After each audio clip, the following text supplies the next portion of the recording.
Hello guys, welcome to my YouTube channel. आज हम 8th class का पार्ट नंबर 8 राष्ट्रीय आंदोलन का संगठन 1870 के दशक से 1947 तक का आज हम अध्ययन करेंगे। ठीक है, ये बहुत ही इंटरेस्टिंग, बहुत ही अच्छा चैप्टर है। इसमें से आपके बहुत सारे क्वेश्चन बनते हैं एमसीक्यू में भी। ठीक है, चलिए हम शुरुआत करते हैं। राष्ट्रवाद का उदय। ठीक है, हमारा फर्स्ट टॉपिक है राष्ट्रवाद का उदय। उपरोक्त बदलावों ने लोगों को एक अहम सवाल के बारे में सोचने के लिए विवश कर दिया कि यह देश क्या है और किसके लिए है। इसका जवाब धीरे धीरे रूप में सामने आया। भारत का मतलब है यहाँ की जनता। भारत यहाँ रहने वाले किसी भी वर्ग, रंग, जाति, पंथ, भाषा या जेंडर वाले तमाम लोगों का घर है। यह देश और इसके सारे संसाधन और इसकी सारी व्यवस्था उन सभी के लिए है। इस जवाब के साथ ये एहसास भी सामने आया कि अंग्रेज भारत के संसाधनों व यहाँ के लोगों की ज़िंदगी पर कब्जा जमाए हुए हैं और जब तक यह नियंत्रण खत्म नहीं होता, भारत यहाँ के लोगों का, भारतीयों का नहीं हो सकता। ये आप सबको भी पता है कि 1947 से पहले भारत के ऊपर अंग्रेज़ों का कब्जा था। ठीक है, तो हम ये समझेंगे कि जो राष्ट्रवाद का जो उदय है वो कैसे हुआ। ठीक है, सबसे पहले तो कि राष्ट्रवाद का मतलब क्या है। जब राष्ट्रवाद का मतलब होता है कि जब लोग अपने देश के बारे में सोचना शुरू कर देते हैं। ठीक है, बिना किसी लाभ हानि के जब लोग अपने देश के बारे में सोचना शुरू कर देते हैं, तब से उसे राष्ट्रवादी हम बोलते हैं। ठीक है, यह चेतना 1850 के बाद बने राजनीतिक संगठनों में साफ दिखाई देने लगी थी। 1870 और 1880 के दशकों में बने राजनीतिक संगठनों में यह चेतना और गहरी हो चुकी थी। इनमें से ज़्यादातर संगठनों की बागडोर वकील आदि अंग्रेजी शिक्षित पेशेवरों के हाथों में थी। पूना सार्वजनिक सभा, इंडियन एसोसिएशन, मद्रास महाजन सभा, बॉम्बे रेजिडेंसी एसोसिएशन और भारतीय राष्ट्रीय कांग्रेस आदि इस तरह के प्रमुख संगठन थे जो अपने देश के बारे में सोचते थे। ठीक है, पूना सार्वजनिक सभा नाम को गौर से देखिए। सार्वजनिक का मतलब होता है सब लोगों का या सबके लिए। सर्व मतलब सभी और जनिक मतलब लोगों का। ठीक है, यानी सार्वजनिक का मतलब यही हो गया कि जो पूना सार्वजनिक सभा थी वो सभी लोगों के लिए थी। इनमें से बहुत सारे संगठन देश के खास हिस्सों में काम कर रहे थे, लेकिन वे अपने लक्ष्य को भारत के सभी लोगों का लक्ष्य बताते थे। उनके मुताबिक उनके लक्ष्य किसी खास इलाके, समुदाय या वर्ग के लक्ष्य नहीं थे। वे इस सोच के साथ काम कर रहे थे कि लोग संप्रभु हों। ठीक है, संप्रभुता एक आधुनिक विचार और राष्ट्रवाद का बुनियादी तत्व होता है। ठीक है, ये संगठन इस धारणा से चलते थे कि भारतीय जनता को अपने मामलों के बारे में फैसले लेने की आज़ादी होनी चाहिए। संप्रभु का मतलब है कि देखिए, अपने देश के अंदर जो भी फैसले लेना है वो आप स्वतंत्र रूप से ले सकते हैं, उनमें बाहरी कोई भी हस्तक्षेप नहीं होगा।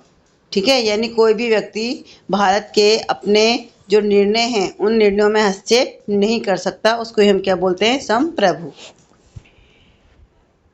1870 और 1880 के दशकों में ब्रिटिश शासन के प्रति असंतोष और ज़्यादा गहरा हुआ। 1878 में आर्म्स एक्ट पारित किया गया, जिसके जरिए भारतीयों द्वारा अपने पास हथियार रखने का अधिकार छीन लिया गया। ठीक है, यानी कि आर्म्स एक्ट क्या था? आर्म्स एक्ट ये था कि जो भारत के लोग थे वो अपने पास में कोई भी हथियार नहीं रख सकते हैं, और ये 1978 में ही हुआ था। ठीक है, उसी साल वर्नाक्युलर प्रेस एक्ट भी पारित किया गया, जिसमें सरकार की आलोचना करने वालों को चुप कराया जा सके। इस कानून का प्रावधान था कि अगर किसी अखबार में कोई आपत्तिजनक चीज़ छपती है तो सरकार उसकी प्रिंटिंग प्रेस सहित सारी संपत्ति को जब्त कर सकती है। यानी कि भारतीयों के पास से देखिए, उनको ना तो वो हथियार रख सकते हैं, ठीक है, और अगर सरकार उनके खिलाफ कुछ गलत करती है तो वो आवाज़ भी नहीं उठा सकते हैं। अगर प्रिंटिंग आवाज़ भी नहीं उठा सकते हैं, अगर उन्होंने कुछ ऐसा करा तो जो प्रिंटिंग प्रेस होती है ना, वो सारी संपत्ति सरकार उसको जब्त कर सकती है, अपने पास रख सकती है। ठीक है, 1883 में सरकार ने इल्बर्ट बिल लागू करने का प्रयास किया। इसको लेकर काफ़ी हंगामा हुआ। इस विधेयक में प्रावधान किया गया था कि भारतीय न्यायाधीश भी ब्रिटिश या यूरोपीय व्यक्तियों पर मुकदमा चला सकते हैं। ठीक है, ताकि भारत में काम करने वाले अंग्रेज और भारतीय न्यायाधीशों के बीच समानता स्थापित की जा सके। जब अंग्रेजों के विरोध की वजह से सरकार ने यह विधेयक वापस ले लिया तो भारतीयों ने इस बात का काफ़ी विरोध किया। इस घटना से भारत में अंग्रेजों के असली रवैये का पता चलता था। पढ़े लिखे भारतीयों के एक अखिल भारतीय संगठन की जरूरत 1880 से ही महसूस की जा रही थी, परंतु इल्बर्ट विधेयक ने इस चाह को और गहरा कर दिया। 1885 में देश भर के 72 प्रतिनिधियों ने बम्बई में सभा करके भारतीय राष्ट्रीय कांग्रेस की स्थापना का फैसला लिया। संगठन के प्रारंभिक नेता दादा भाई नौरोजी, फिरोज शाह मेहता, बद्रुद्दीन तैयबजी, डब्ल्यू.सी. बनर्जी, सुरेंद्रनाथ बनर्जी, रमेश चंद्र दत्त, एस. सुब्रमण्यम अय्यर एवं अन्य प्राय बम्बई और कलकत्ता के ही थे। नौरोजी व्यवसायी और प्रचारक थे। वे लंदन में रहते थे और कुछ समय के लिए ब्रिटिश संसद के सदस्य भी रहे। उन्होंने युवा राष्ट्रवादियों का मार्गदर्शन किया। सेवानिवृत्त ब्रिटिश अफसर A.O. ह्यूम ने भी विभिन्न क्षेत्रों के भारतीयों को निकट लाने में अहम भूमिका अदा की थी। ठीक है, तो भारतीय राष्ट्रीय कांग्रेस की जो स्थापना है वो कब की गई थी? 1885 में की गई थी और बम्बई में की गई थी। ठीक है, उसमें उस टाइम में कुल 72 प्रतिनिधि थे। ठीक है, जो भारतीय राष्ट्रीय कांग्रेस में थे। और इसकी स्थापना में जो A.O. ह्यूम था, ठीक है, जो भारतीय राष्ट्रीय कांग्रेस की जो स्थापना की थी वो A.O. ह्यूम ने ही की थी। हम बात करते हैं उभरता हुआ राष्ट्र। अक्सर कहा जाता है कि अपने पहले 20 सालों में कांग्रेस अपने उद्देश्य और तरीके के लिहाज से मध्यवर्गीय पार्टी थी। इस दौरान कांग्रेस ने सरकार और शासन में भारतीयों को और ज़्यादा जगह दिए जाने के लिए आवाज़ उठाई।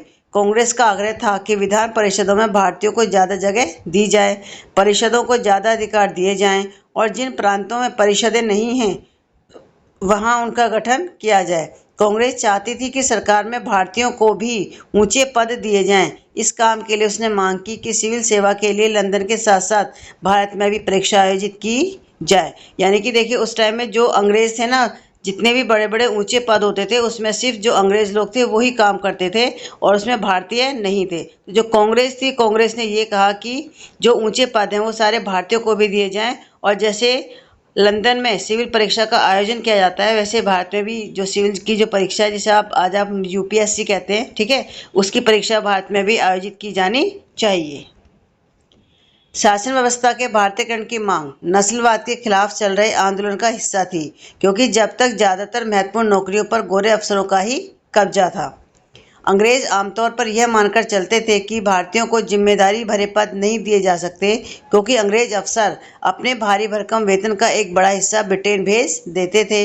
इसलिए लोगों को उम्मीद थी कि भारतीयकरण से यहाँ की धन संपत्ति भी कुछ हद तक भारत में रुकने लगेगी। भारतीयों की मांग थी कि न्यायपालिका को कार्यपालिका से अलग किया जाए, आर्म्स एक्ट को निरस्त किया जाए और अभिव्यक्ति व बोलने की जो आज़ादी है, स्वतंत्रता दी जाए।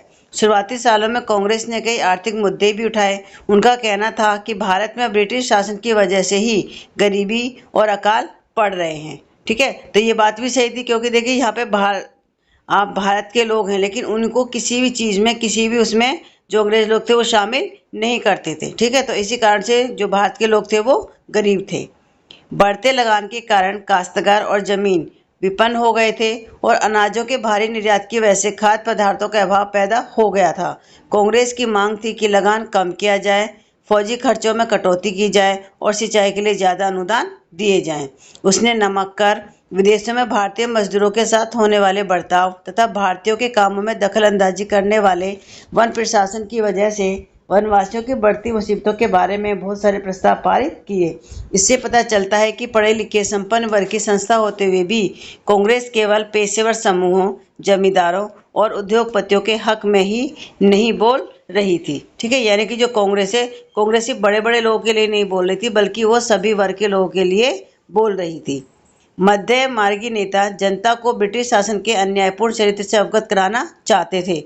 उन्होंने अखबार निकाले, लेख लिखे और यह साबित करने का प्रयास किया कि ब्रिटिश शासन देश को आर्थिक तबाही की ओर ले जा रहा है। उन्होंने अपने भाषण में ब्रिटिश शासन की निंदा की और जनमत निर्माण के लिए देश के विभिन्न भागों में अपने प्रतिनिधि भेजे। लेकिन मध्य मार्गियों को ये भी लगता था कि अंग्रेज स्वतंत्रता वे न्याय के आदर्शों का सम्मान करते हैं, इसलिए वे भारतीयों की न्याय संगत मांगों को स्वीकार कर लेंगे। लिहाजा कांग्रेस का मानना था कि सरकार को भारतीयों की भावना से अवगत कराना जाना चाहिए। अब हम बात करते हैं स्वतंत्रता मेरा जन्मसिद्ध अधिकार है। ये क्वेश्चन के बहुत बार पूछा जाता है कि जो ये नारा किसने दिया था कि स्वतंत्रता मेरा जन्मसिद्ध अधिकार है। ठीक है। 1890 के दशक तक बहुत सारे लोग कांग्रेस के राजनीतिक तौर तरीकों पर सवाल खड़े करने लगे थे। बंगाल, पंजाब और महाराष्ट्र में विपिन चंद्र पाल, गंगाधर तिलक और लाला लाजपत राय जैसे नेता ज्यादा आमूल परिवर्तनवादी उद्देश्यों और पद्धतियों के अनुरूप काम करने लगे थे। देखिए इसमें लिखा है लाल बाल पाल, तो ये तीनों ये थे आपके विपिन चंद्र पाल, बाल गंगाधर तिलक और लाला लाजपत राय। तो पूछा जाता है कि लाल बाल पाल किन्हें कहते, तो ये तीनों ही कांग्रेस के बड़े नेता थे, इनको लाल बाल पाल के नाम से जाना जाता है। ठीक है। उन्होंने निवेदन की राजनीति के लिए निरम पत्थियों की आलोचना की और आत्मनिर्भरता तथा रचनात्मक कामों के महत्व पर जोर दिया। उनका कहना था कि लोगों को सरकार के नेक इरादों पर नहीं बल्कि अपनी ताकत पर भरोसा करना चाहिए, लोगों को स्वराज के लिए लड़ना चाहिए। तिलक ने नारा दिया, स्वतंत्रता मेरा जन्मसिद्ध अधिकार है और मैं इसे लेकर रहूंगा। ठीक है। तो ये नारा किसने दिया था कि स्वतंत्रता मेरा जन्मसिद्ध अधिकार है और मैं इसे लेकर रहूंगा? तो ये दिया था बाल गंगाधर तिलक ने। 1905 में वायसराय कर्जन ने बंगाल का विभाजन कर दिया। ठीक है। ये भी बहुत बड़ा क्वेश्चन आता है कि बंगाल का विभाजन कब किया गया था। तो बंगाल का विभाजन किया गया था 1905 में। और ये यहाँ से ये क्वेश्चन ये भी बनता है कि जब बंगाल का विभाजन हुआ था उस समय वायसराय कौन था, तो उस समय वायसराय थे लॉर्ड कर्जन। ठीक है। उस वक्त बंगाल ब्रिटिश भारत का सबसे बड़ा प्रांत था। बिहार और उड़ीसा के कुछ भाग भी उस समय बंगाल का हिस्सा थे। अंग्रेजों का कहना था कि प्रशासकीय सुविधा को ध्यान में रखते हुए बंगाल का बंटवारा करना जरूरी था, परंतु इस प्रशासकीय सुविधा का मतलब क्या था, इससे किसको सुविधा मिलने वाली थी? जाहिर है इसका ताल्लुक अंग्रेज अफसरों और व्यापारियों के फायदे से था, लेकिन सरकार ने गैर बंगाली इलाकों को अलग करने की बजाय उसके पूर्वी भागों को अलग करके असम में मिला दिया।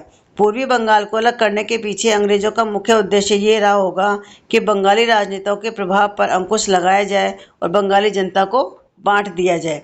बंगाल के विभाजन से देश भर में गुस्से की लहर फैल गई।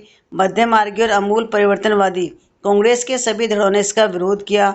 विशाल जनसभाओं का आयोजन किया गया और जुलूस निकाले गए।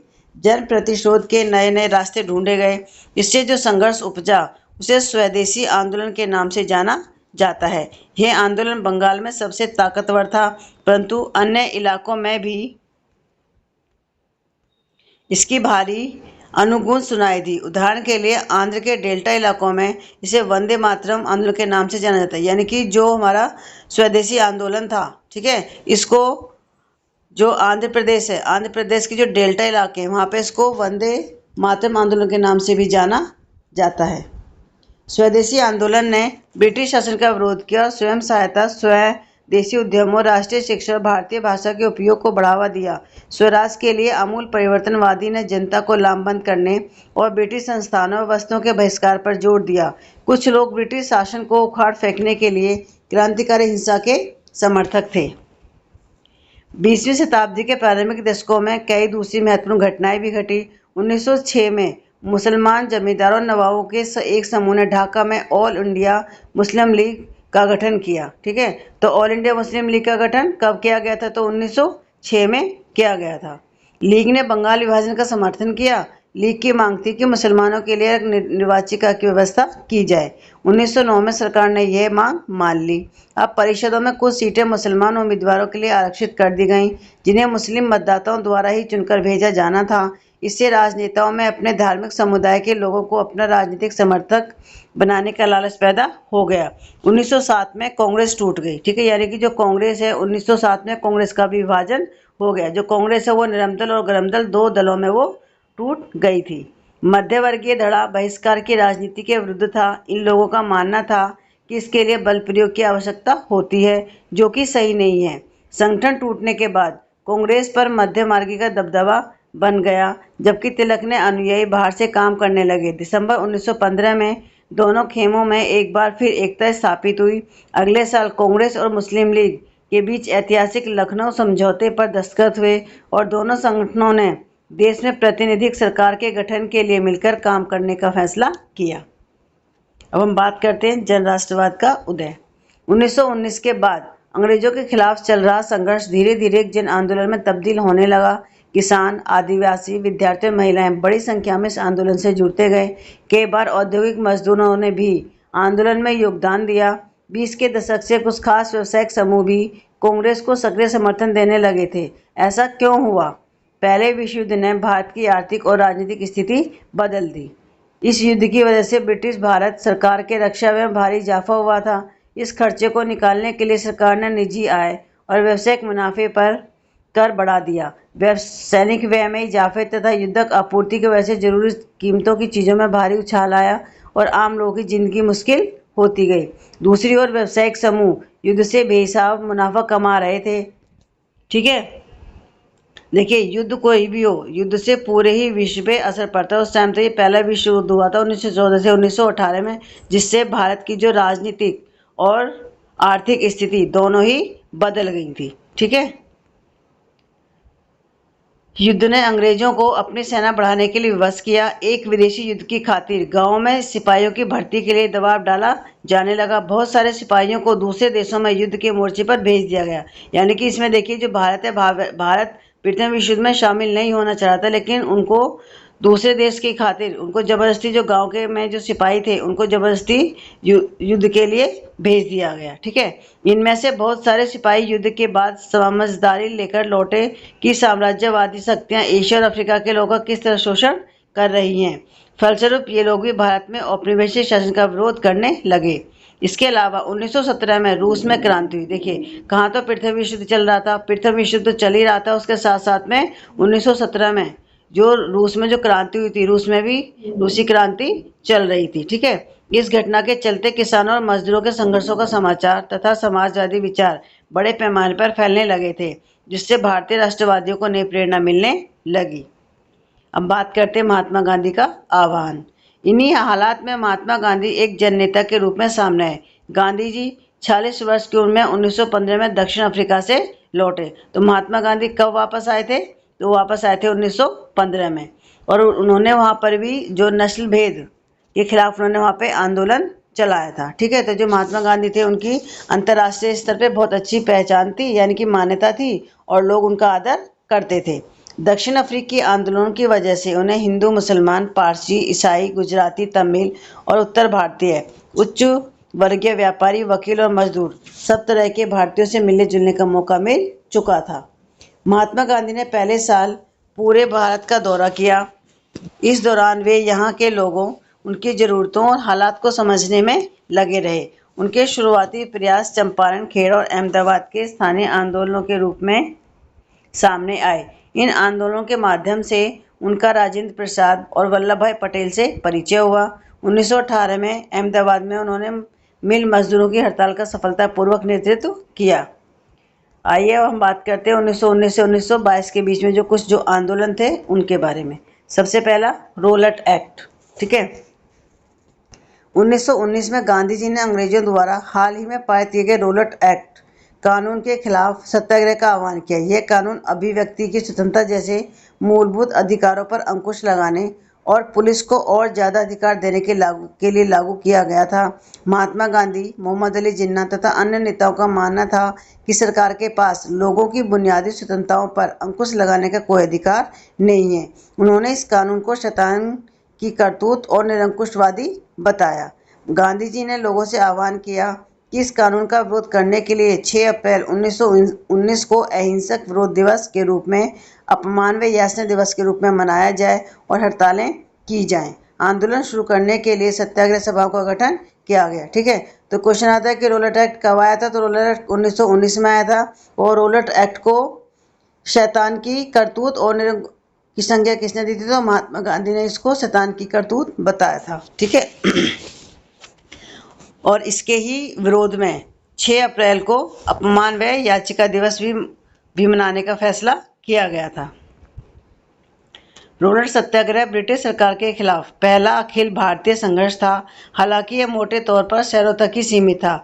अप्रैल 1919 में पूरे देश में जगह जगह जुलूस निकाले गए और हड़तालों का आयोजन किया गया। सरकार ने इन आंदोलनों को कुचलने के लिए दमन का रास्ता अपनाया।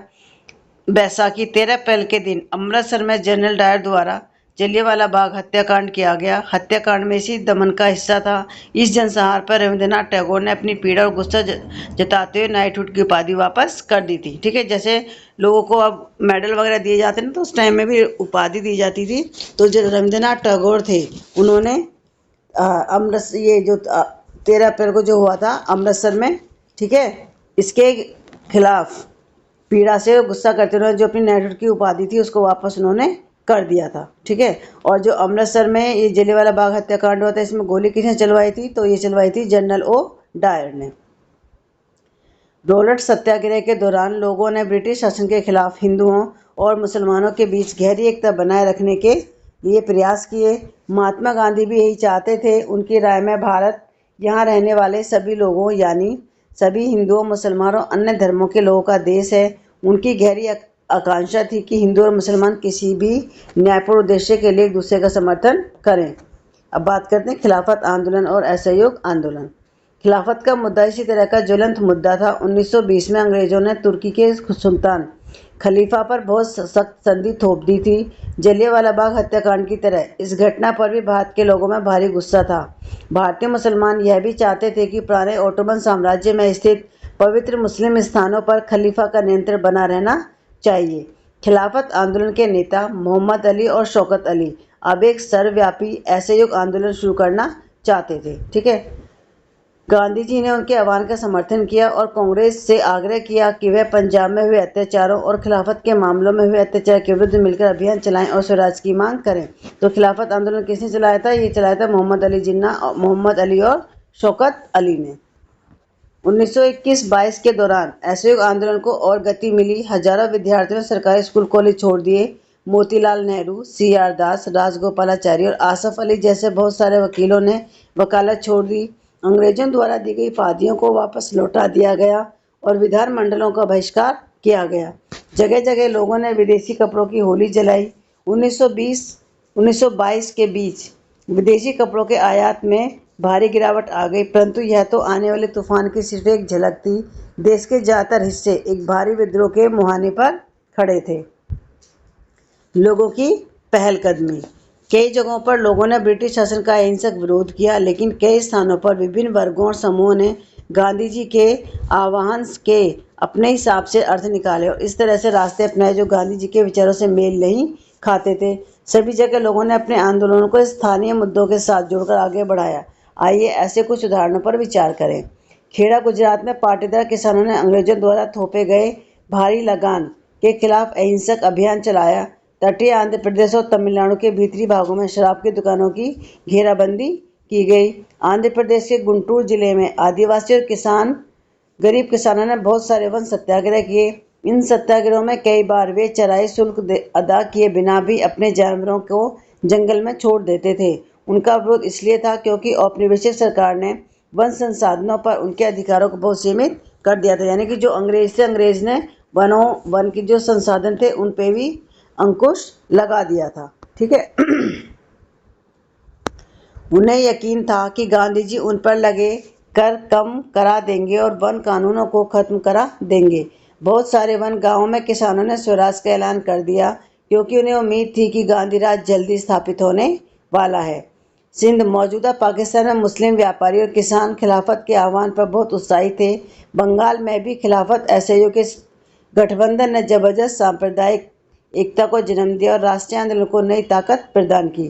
पंजाब में सिखों के अकाली आंदोलन ने अंग्रेजों की सहायता से गुरुद्वारों में जमे बैठे भ्रष्ट महंतों को हटाने के लिए आंदोलन चलाया। यह आंदोलन असहयोग आंदोलन से काफ़ी घनिष्ठ रूप से जुड़ा हुआ दिखाई देता था। असम में महाराज की जय के नारे लगाते हुए चाय बागान मजदूरों ने अपनी तनख्वाह में इजाफे की मांग शुरू कर दी। उन्होंने अंग्रेजी स्वामित्व वाले बागानों की नौकरी छोड़ दी। उनका कहना था कि गांधी जी भी यही चाहते हैं। उस दौर के बहुत सारे असमिया वैष्णव गीतों में कृष्ण की जगह गांधी राज का यशगान किया जाने लगा। अब हम बात करते हैं जनता के महात्मा। इन उदाहरणों के आधार पर हम देख सकते हैं कि कई जगह के लोग गांधी जी को एक तरह का मसीहा, एक ऐसा व्यक्ति मानने लगे थे जो उन्हें मुसीबतों, गरीबी से छुटकारा दिला सकता है। गांधी जी मध्य वर्गीय टकरावों की बजाय वर्गीय एकता के समर्थक थे, परंतु किसानों को लगता था गांधी जी जमींदारों के खिलाफ उनके संघर्ष में मदद देंगे। खेतिहर मजदूरों को यकीन था कि गांधी जी उन्हें जमीन दिला देंगे। कई बार आम लोगों ने खुद अपनी उपलब्धियों के लिए गांधी जी को श्रेय दिया। उदाहरण के लिए एक शक्तिशाली आंदोलन के बाद संयुक्त प्रांत, जिसे वर्तमान में क्या कहते हैं, उत्तर प्रदेश स्थित प्रतापगढ़ के किसानों ने पट्टेदारों की गैर कानूनी बेदखली को रुकवाने में सफलता पा ली थी, परंतु उन्हें लगता था कि यह सफलता उन्हें गांधी जी की वजह से मिली है। कई बार गांधी जी का नाम लेकर आदिवासियों और किसानों ने ऐसी कार्रवाइयाँ भी की जो गांधीवादी आदर्शों के अनुरूप नहीं थी। यानी कि देखिए, लोगों ने, जो भी लोग थे, उन्होंने जो गांधी जी के जो आंदोलन थे उनको अपने अपने अनुसार लिया। ठीक है, उन्होंने कई बार ऐसे काम भी किए जो गांधी जी को पसंद नहीं थे। अब बात करते हैं 1922-1929 की घटनाएं। महात्मा गांधी हिंसक आंदोलनों के विरुद्ध थे। इसी कारण फरवरी 1922 में जब किसानों की एक भीड़ ने चौरा चौरी पुलिस थाने पर हमला कर उसे जला दिया, तो गांधी जी ने अचानक ऐसे आंदोलन वापस ले लिया। तो देखिए, ये चौरा चौरी जो कांड हुआ था, ये यूपी में, उत्तर प्रदेश में एक जगह है। ठीक है, वहाँ पे एक पुलिस स्टेशन था। वहाँ पे जो पुलिस के ऊपर, थाने के ऊपर हमला कर दिया गया था, तो उसमें जो बहुत सारे पुलिस वाले मारे गए थे। तो इस कारण से जो महात्मा गांधी थे, उन्होंने जो असहयोग आंदोलन था उसको वापस ले लिया था। उस दिन 22 पुलिस वाले मारे गए। किसान इसलिए बेकाबू हो गए थे क्योंकि पुलिस ने उन्हें शांतिपूर्ण जुलूस पर गोली चला दी थी। असहयोग आंदोलन खत्म होने के बाद गांधी जी के अनुयायी ग्रामीण इलाकों में रचनात्मक कार्य शुरू करने पर जोर देने लगे। चित्तरंजन दास और मोतीलाल नेहरू जैसे अन्य नेताओं की दलील थी कि पार्टी को परिषद चुनावों में हिस्सा लेना चाहिए और परिषदों के माध्यम से सरकारी नीतियों को प्रभावित करना चाहिए। 20 के दशक के मध्य में गाँव में किए गए व्यापक सामाजिक कार्यों की बदौलत गांधीवादियों को अपना जनाधार फैलाने में काफ़ी मदद मिली। 1930 में शुरू किए गए सविनय आंदोलन के लिए जन आधार काफ़ी उपयोगी साबित हुआ। भारतीय कम्युनिस्ट पार्टी और हिंदुओं के संगठन राष्ट्रीय स्वयंसेवक संघ की स्थापना 20 के दशक के मध्य की दो महत्वपूर्ण घटनाएं थी। भारत के भविष्य को लेकर इन पार्टियों की सोच में गहरा फर्क रहा है। अपने अध्यापकों की सहायता से उनके उसी दौरान क्रांतिकारी राष्ट्रवादी भगत सिंह भी सक्रिय थे।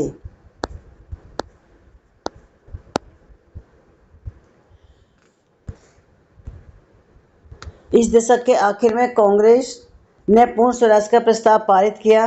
जवाहरलाल नेहरू की अध्यक्षता में 1929 में पारित किए गए इस प्रस्ताव के आधार पर 26 जनवरी 1930 को पूरे देश में स्वतंत्रता दिवस मनाया गया। ठीक है, तो पूर्ण स्वतंत्रता का प्रस्ताव कब पारित किया गया था? तो 1929 में किया गया था। और किसकी अध्यक्षता में किया गया था? तो पंडित जवाहरलाल नेहरू की अध्यक्षता में किया गया था। दांडी मार्च। पूर्ण स्वराज अपने आप आने वाला नहीं था, इसके लिए लोगों को लड़ाई में उतरना था। 1930 में गांधी जी ने ऐलान किया कि वे नमक कानून तोड़ने के लिए यात्रा निकालेंगे। उस समय नमक के उत्पादन और बिक्री पर सरकार का एकाधिकार होता था। महात्मा गांधी और अन्य राष्ट्रवादियों का कहना था कि नमक टैक्स वसूलना पाप है, क्योंकि यह हमारे भोजन का एक बुनियादी हिस्सा होता है। नमक सत्याग्रह ने स्वतंत्रता की व्यापक चाह को लोगों की एक खास शिकायत सभी से जोड़ दिया था और इस तरह अमीरों और गरीबों के बीच मतभेद पैदा होने नहीं दिया। गांधी जी और उनके अनुयायी साबरमती से 240 किलोमीटर दूर स्थित दांडी तट पैदल चलकर गए और वहां उन्होंने तट पर बिखरा नमक इकट्ठा करते हुए कानून का सार्वजनिक रूप से उल्लंघन किया। उन्होंने पानी उबालकर भी नमक बनाया। इस आंदोलन में किसानों, आदिवासियों और महिलाओं ने बड़ी संख्या में हिस्सा लिया। नमक के मुद्दे पर एक व्यावसायिक संघ ने पर्चा प्रकाशित किया। सरकार ने शांतिपूर्ण सत्याग्रहियों के निर्मम दमन के जरिए आंदोलन को कुचलने का प्रयास किया। हजारों आंदोलनकारियों को जेल में डाल दिया गया। भारतीय जनता के साझा संघर्षों के चलते आखिरकार 1935 के गवर्नमेंट ऑफ इंडिया एक्ट में प्रांतीय स्वायत्तता का प्रावधान किया गया। सरकार ने ऐलान किया कि 1937 में प्रांतीय विधायिकाओं के लिए चुनाव कराए जाएंगे। इन चुनावों के परिणाम आने पर 11 में से 7 प्रांतों में कांग्रेस की सरकार बनी। प्रांतीय स्तर पर 2 साल के कांग्रेसी शासन के बाद सितंबर 1939 में दूसरा विश्व युद्ध छिड़ गया। हिटलर के प्रति आलोचनात्मक रवैये के कारण कांग्रेस के नेता ब्रिटेन के युद्ध प्रयासों में मदद देने को तैयार थे। इसके बदले में वे चाहते थे कि युद्ध के बाद भारत को स्वतंत्र कर दिया जाए। अंग्रेजों ने यह बात नहीं मानी। कांग्रेसी सरकारों ने विरोध में इस्तीफा दे दिया।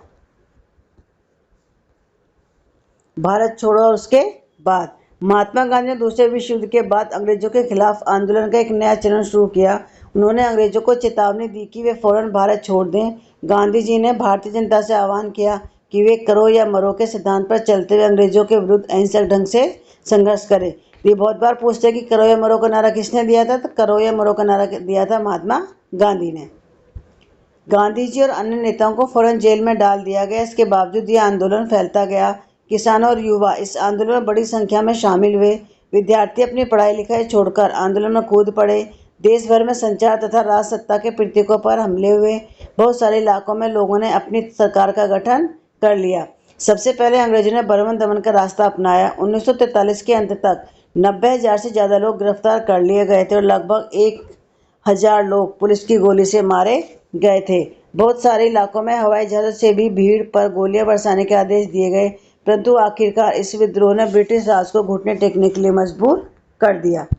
स्वतंत्रता और विभाजन की ओर 1940 में मुस्लिम लीग ने देश के पश्चिमोत्तर तथा पूर्वी क्षेत्रों में मुसलमानों के लिए स्वतंत्र राज्यों की मांग करते हुए एक प्रस्ताव पारित किया। इस प्रस्ताव में विभाजन या पाकिस्तान का जिक्र नहीं था। मुस्लिम लीग ने उपमहाद्वीप के मुसलमानों के लिए स्वायत्त व्यवस्था की मांग क्यों की थी?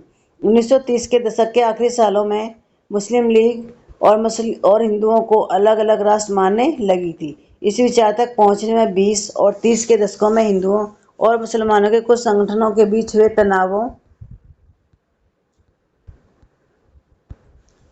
का भी हाथ रहा होगा।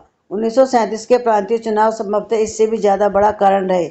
इन चुनावों ने मुस्लिम लीग को इस बात का यकीन दिला दिया था कि यहाँ मुसलमान अल्पसंख्यक है और किसी भी लोकतांत्रिक संरचना में उन्हें हमेशा गौण भूमिका निभानी पड़ेगी। लीग को यह भी भय था कि संभव है कि मुसलमानों को प्रतिनिधित्व ही न मिल पाए।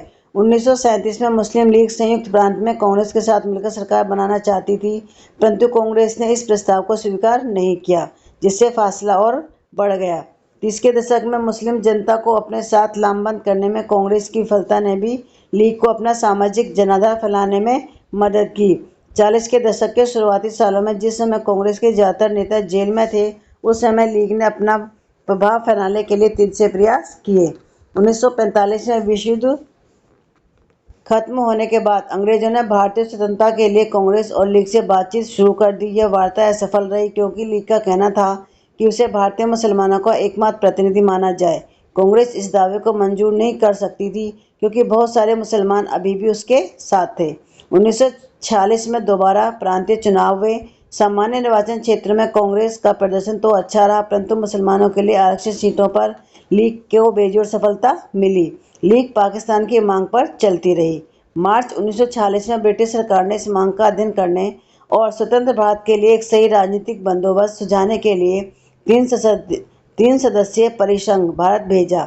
इस परिसंघ ने सुझाव दिया कि भारत अविभाजित रहे और उसे मुस्लिम बहुल क्षेत्रों को कुछ स्वायत्तता देते हुए एक ढीले ढाले महासंघ के रूप में संगठित किया जाए। कांग्रेस और मुस्लिम लीग दोनों ही इस प्रस्ताव के कुछ खास प्रावधानों पर सहमत नहीं थी। अब देश का विभाजन अवश्यंभावी था। कैबिनेट मिशन की इस विफलता के बाद मुस्लिम लीग ने पाकिस्तान की अपनी मांग मनवाने के लिए जन आंदोलन शुरू करने का फैसला लिया। उसने 16 अगस्त 1946 को प्रत्यक्ष कार्रवाई दिवस मनाने का आह्वान किया। तो प्रत्यक्ष कार्रवाई दिवस कब मनाया गया था? ये मनाया गया था 16 अगस्त 1946 को, और इसकी मांग किसने की थी? मुस्लिम लीग ने की थी। इसी दिन कलकत्ता में दंगे भड़क उठे जो कई दिन चलते रहे। इन दंगों में हजारों लोग मारे गए। मार्च 1947 तक उत्तर भारत के विभिन्न भागों में भी हिंसा फैल गई थी। कई लाख लोग मारे गए। असंख्य महिलाओं को विभाजन की इस हिंसा में अकथनीय अत्याचारों का सामना करना पड़ा। करोड़ों लोगों को अपने घर बार छोड़कर भागना पड़ा। अपने मूल स्थानों से बिछड़कर ये लोग रातों रात अजनबी जमीन पर शरणार्थी बनकर रह गए। विभाजन का नतीजा यह हुआ कि भारत की शक्ल सूरत बदल गई, उसके शहरों का माहौल बदल गया और एक नए देश पाकिस्तान का जन्म हुआ। इस तरह ब्रिटिश शासन से स्वतंत्रता का यह आनंद विभाजन की पीड़ा और हिंसा के साथ हमारे सामने आया। चलिए, ये चैप्टर यहीं पे ख़त्म होता है। अगर आपको मेरा पढ़ाया हुआ समझ में आया और चैप्टर आपको समझ में आया तो प्लीज़ मेरे चैनल को लाइक और सब्सक्राइब करना ना भूलें। मिलते हैं आपसे नेक्स्ट वीडियो में। Thank you.